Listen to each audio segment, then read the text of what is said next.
There's always a little bit of pressure to come up with a dish that is holiday worthy and so special and impressive, and this one checks all the boxes. Check this out.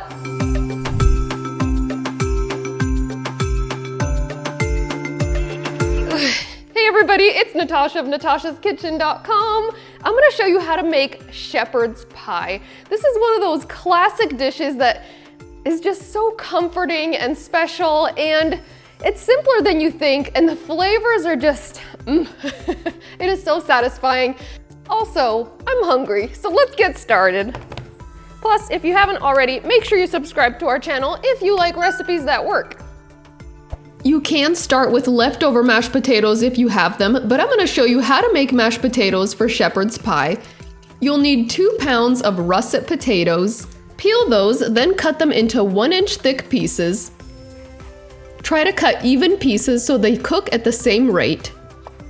Once they're all chopped up, I do like to rinse my potatoes to keep them from getting discolored and to remove any excess starch. Transfer those to a medium saucepan and cover the potatoes with cold water. We're gonna get those potatoes on the stove and bring them to a boil. Once the water has boiled, you can reduce the heat just to keep them at a low boil and continue to cook for about 12 to 15 minutes depending on how large you cut your potatoes.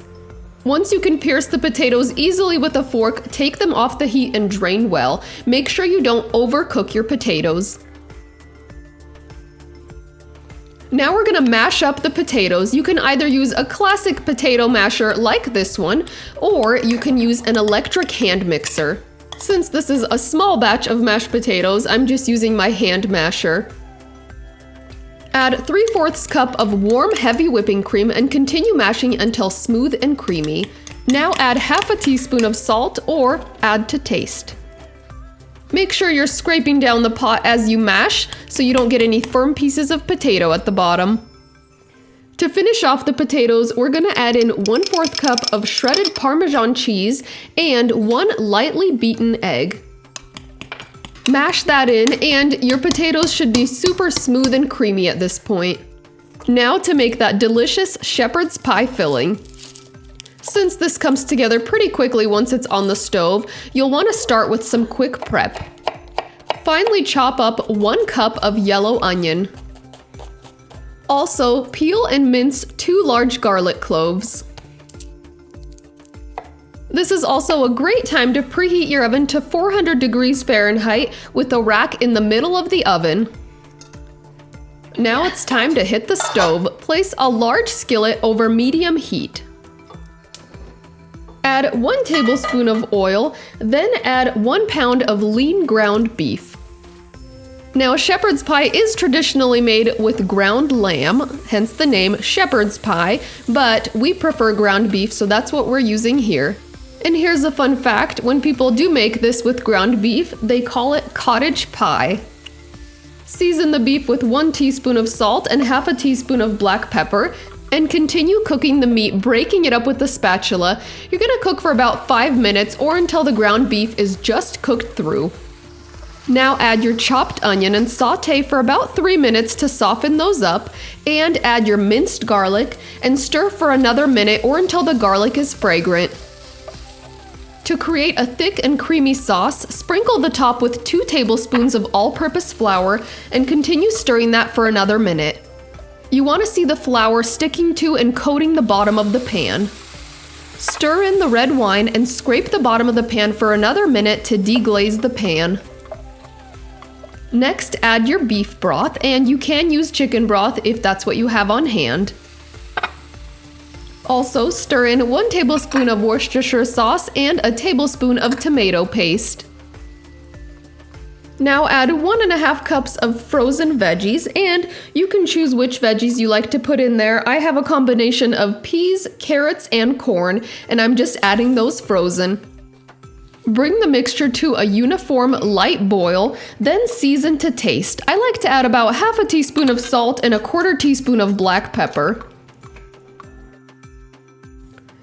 Reduce the heat to keep it at a simmer, then cover and let it simmer for about 10 minutes or until the sauce is thickened and the flavors have melded together. This is your last chance to season to taste if you need to before we transfer it into the oven. Transfer that to either a deep pie pan, which is what I'm using, or you can use a casserole dish, and either an 11x7 or a 9x9 dish works great. Keep in mind you still need to add mashed potatoes on top, so if your dish is too shallow, the filling can bubble out and leak in the oven. Once your meat mixture is leveled out in your baking dish, you want to add your mashed potatoes. I do like to use this trigger release ice cream scoop, and I will link to this and all of the tools that I'm using in the notes. And just mound the mashed potatoes evenly over the top. Adding them in little bits like this makes it much easier to spread them without disturbing the yummy filling underneath. You can either press over the top of the potatoes with the tines of a fork to decorate it, but I personally like this swirled appearance just using a little spatula.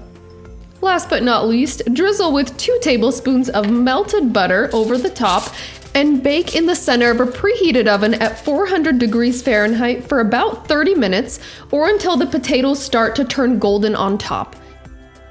I do like to place a sheet of foil under my shepherd's pie just in case to catch any leaks. You can see the top is getting lightly golden, and you can broil the top for a couple of minutes to give it more color if you want to.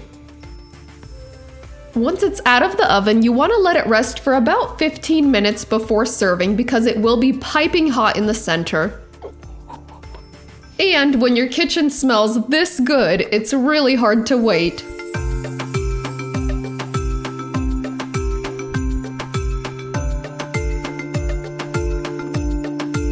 All right, I cannot wait any longer. It's time to dig in and enjoy this. And I do love to add a little bit of fresh greens on top. I've got parsley here. You can also use chives. Yum, it's so pretty. Okay, there we go. If you love meat and potatoes, this is gonna be your new favorite because it's meat and potatoes.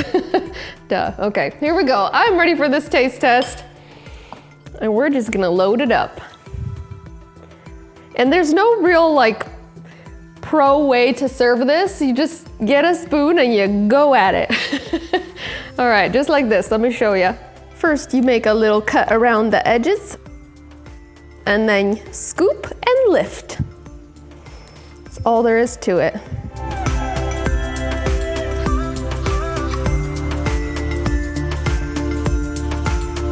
All right, oh, I love that saucy, meaty gravy. Oh, so good. I can't wait to dig into this. That's exactly what I'm gonna do. Okay, here we go. While it's still hot and steamy and fresh, but this does reheat really well, by the way. And you can make it ahead. Okay, enough talking, more eating.